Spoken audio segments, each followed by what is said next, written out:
Como é que é, pessoal? Meu nome é Marcílio Carlos, sejam bem-vindos à última parte do exame físico de tórax. Então, nessa parte iremos falar da percussão e da auscultação. Então, pode ir ver a primeira e a segunda parte para você que não viu, mais para facilitar a sua percepção. E vamos falar da percussão e da auscultação.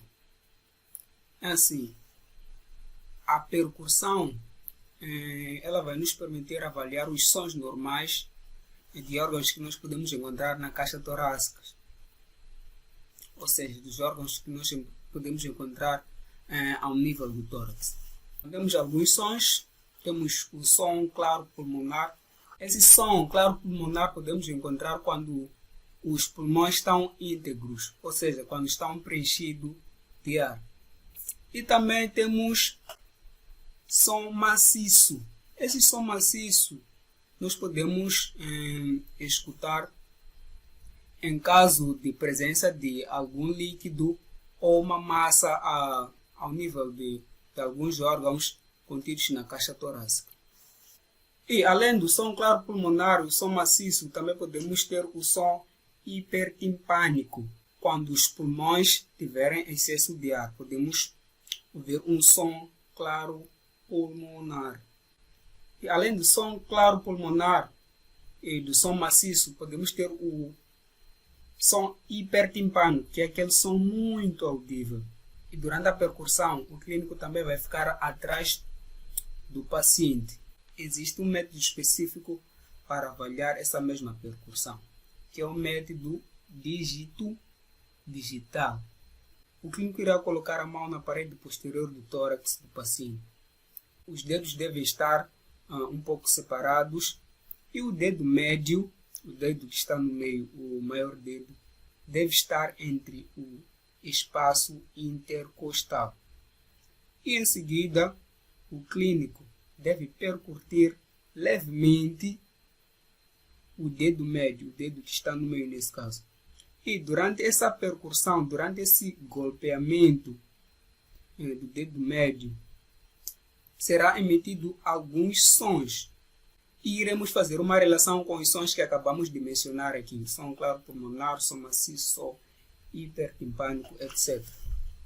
E essa manobra não só deve ser feita ao nível do tórax posterior, mas também ao nível do tórax anterior e de forma simétrica, comparando as duas regiões. Para terminar, temos a auscultação. Então, a auscultação, primeiramente vamos falar da posição. Na auscultação, o clínico, ao avaliar o tórax anterior, deve estar de frente. Ao avaliar o tórax posterior, deve estar atrás do paciente. Para fazer essa mesma auscultação, é usado algum instrumento. Esse instrumento chama-se estetoscópio. Então, esse instrumento, na composição desse instrumento temos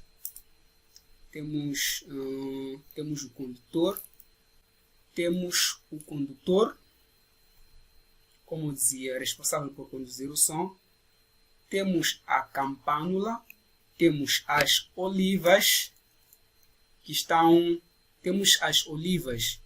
que são colocadas nos receptores. Os receptores, como o nome já diz tudo, né? Recebem o som. Na auscultação nós podemos encontrar sons normais e os sons anormais. Nos sons normais temos o murmúrio vesicular. Como eu dizia, temos o murmúrio vesicular, como podemos ouvir aí.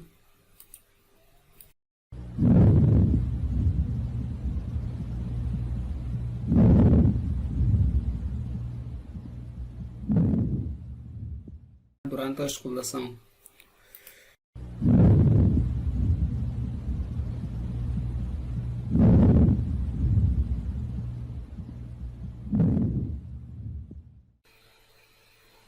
E além dos sons normais, também temos os sons anormais.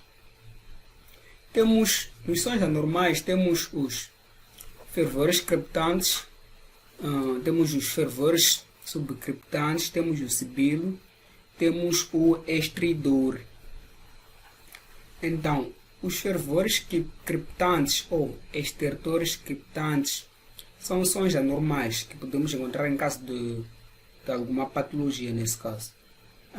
Em caso de uma tuberculose ou uma pneumonia, nesse caso, nós podemos ouvir os fervores.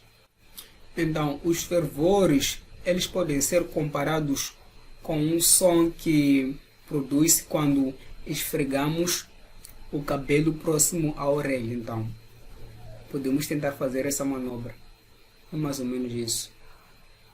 Mas poderemos ter uma oportunidade aqui para ouvir realmente como é que são esses sons. Os fervores criptantes e os fervores subcriptantes. Então, vamos ouvir os fervores criptantes. Não. Vamos ouvir os...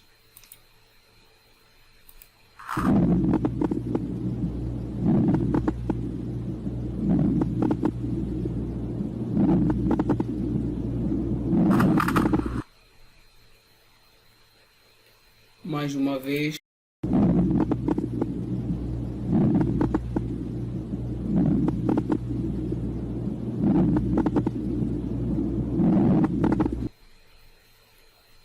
E agora os fervores subcriptantes.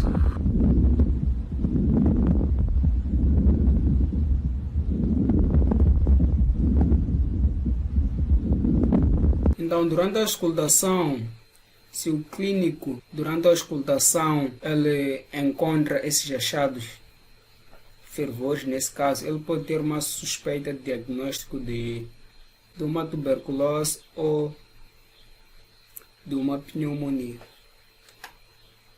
Além dos fervores, temos os sibilos também.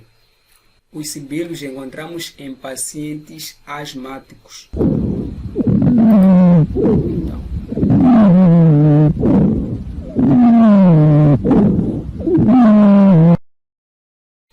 Então esses foram os sibilos. Eu acredito que você já conviveu com alguém com asma, né? Então pode estar a reconhecer esse som. Então, esses são os sibilos.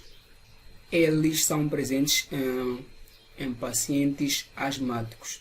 Os sibilos são sons que podemos ouvir durante a expiração e durante a inspiração, mas eles são mais ouvidos durante a expiração.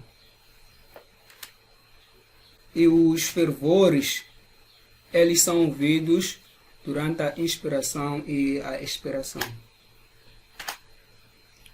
E também temos os roncos. Os roncos, eles são sons ouvidos na inspiração e na expiração, mas são ouvidos mais na expiração.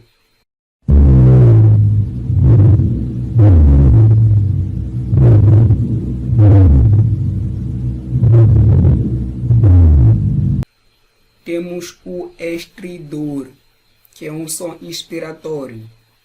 Esses sons são ouvidos na inspiração.